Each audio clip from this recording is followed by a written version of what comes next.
my name is Kiriath, and today we are going to have a little chat about bringing back Calth. See, the Outer Circle uploaded a video earlier today which was called #BringBackCalth, and it was discussing the fact that really, Betrayal At Calth could do with making a comeback, and it's something that should be pushed, something that should be brought to Games Workshop attention, that it would be a good idea to have that box back.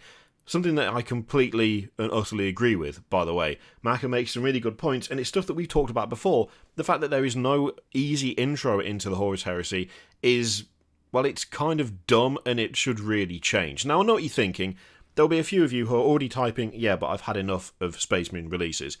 Don't get me wrong, it would be nice to see far more in the way of Xenos stuff, although the Necrons were a good indication that that could be a bit more of the, the modus operandi going forward. We can really hope. But in this specific instance, the Horus Heresy is not precisely the same target as the 40k stuff, so it's not exactly the same thing. It can be used for the same stuff, which is nice, but really the Horus Heresy is of course its own separate system, supported by its own separate catalogue of products. Now, what I wanted to do, just quickly, was kind of highlight just how daft it is that we do not have that easy entry into the Horus Heresy. So what we're going to do is just take a quick look at a few options for 40k. So you want to get into 40k, you have a good number of options. If you want to go in with your rules, with a couple of different armies, you've got your Recruit Edition, your Elite Edition, or your Command Edition. Kind of a tiered system whereby you just get more the more you spend. If you want to start out small, Recruit Edition is perfect, and of course it is stupidly good value for money, comparatively, when we look at Games Workshop's other products, or in fact when we look at the same products. As we talked about yesterday, a box of Necron Warriors is £29, and Recruit Edition is £32.50. For your extra £3.50, you don't just get the Warriors and the 3 Scarabs in the box, you also get a Royal Warden, a Blade Guard Lieutenant, 5 Assault Intercessors, some cardboard scenery, a mat to play on, some dice, some measuring sticks, and the rules. That's quite a hefty upgrade for an extra £3.50. To the point of, why would you even buy the Necron Warriors by themselves? You probably wouldn't, because if you can sell some of that other stuff on eBay, or just keep it yourself, kind of worth it. So when it comes to 40k, you've got several really cost-effective ways to get into the hobby. That's the point. That's what they're there for. That's why they are so weirdly priced compared to a lot of their other stuff. It's because they are designed to get the claws in, and then you want to keep playing, you want to buy more stuff, and then you move out of that very small, kind of limited ecosystem and into their full catalogue where things cost a lot more. Outside of that, you've also got things like the little paint boxes where you can get some warriors or some intercessors, and then at the very, when I say bottom end of the scale, I'm talking price, not quality. I have no idea whether the Getting Started Warhammer 40k book is any good. We're going to talk about that tomorrow, hopefully. But you have that option where you get the book and you get 2 models.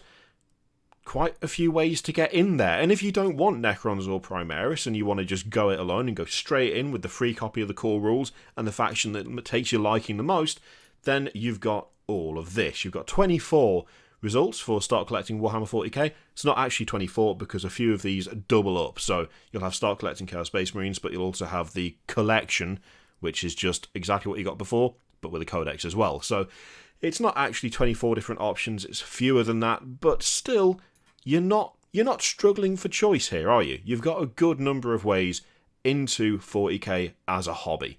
Got a good range there. And funnily enough, it's very, very similar for Age of Sigmar. You've got your 3 starters. In fact, actually, you've got 4 starters, technically. So you've got Stormstrike, Tempest of Souls, and you've got Soul Wars.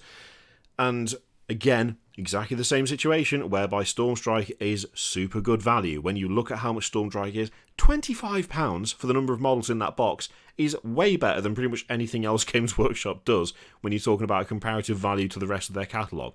It's a bit mad. It's also super helpful if you want to get into Age of Sigmar.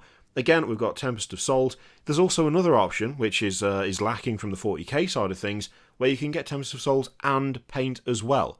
Now, I'm willing to bet that the extra 25 quid is somewhat lower than you would pay to get the paints and the tools as well, but I could be wrong. Either way, it's still a significant saving if you get the standard version of £50, and the same thing again with Soul Wars.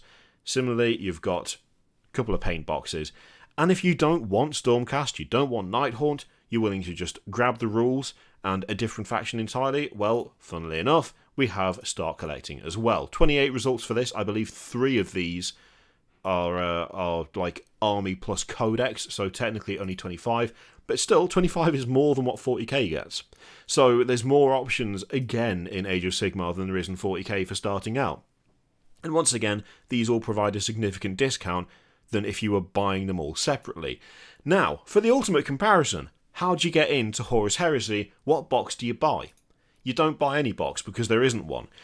And this is where this just is baffling to me and has remained baffling ever since they took, Betrayal at Calth and Burning of Prospero, ever since those boxes stopped being made. How do you even get into the Horus Heresy? And why is it not being pushed more? Because it is not like the Horus Heresy is lacking in content. You have 9 books now.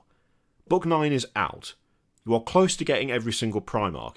When you look at the, Loyal and Traitor Legions, they all have unique units. They all have unique rules. They all have unique models. But that's before we even get started with the Mechanicum. Before we get started with the armies of the Imperium. Armies of the War Master. Before we get started into things like vehicles and dreadnoughts and tanks and aircraft and all of the rest of it. The Horus Heresy is a massively fleshed out range. Hell, by itself, just the character series alone is a huge number of models. There are 39 entries under this. That is a lot of stuff to simply not provide an easy way into. I mean, if you look at things like the Blood Angels have got some really nice looking units. You've got, like separate versions of Terminators. You've got the Angel's Tears, you've got the Dawnbreaker cohort, you've got individual characters, individual dreadnoughts. This is not a small range, the Horus Heresy, and yet, despite it being, a massive undertaking, there is no, decent, easy way in. And it makes no sense whatsoever. Why would you not want to get people into a side of the hobby that, frankly, costs way more? Forge World stuff is more expensive. I mean, admittedly, the way Games Workshop's pricing is going at the moment, I don't know how long that is going to be true, but I do not understand why they have not provided a simple and easy way into the Horus Heresy, because they used to exist. Betrayal at Calth used to be a thing. That was a solid box. So was Burning of Prospero. I mean, Betrayal at Calth, like 30 Tactical Marines, 5 Terminators, a Contemptor, 2 characters. That is the start of a solid Horus Heresy army. And yet, that is now completely lacking. There is no quick, simple, easy, cost-effective way to get into this side of Games Workshop's products. It is simply non-existent now. Bring it back. Just bring it back. You don't need to bring along anything alongside it. It doesn't need to shunt anything off the release schedule. It doesn't need to take the place of a Xenos release for 40k, because it's not for 40k. It's for Horus Heresy. And why would you not want more people getting into that? Anyway, thank you very much for watching. Let me know if you miss Calth, because I know a lot of people do. Did you manage to get a box whilst it was available? What did you do with it? Did it get you into Horus Heresy? Or did you just end up playing a bunch of 40k Space Marines instead? Either way, would you argue that it was worth it? I'm going to guess probably yes. It's one of the most well-received boxes they've done. Let me know in the comments down below. In the meantime, feel free to click all the things.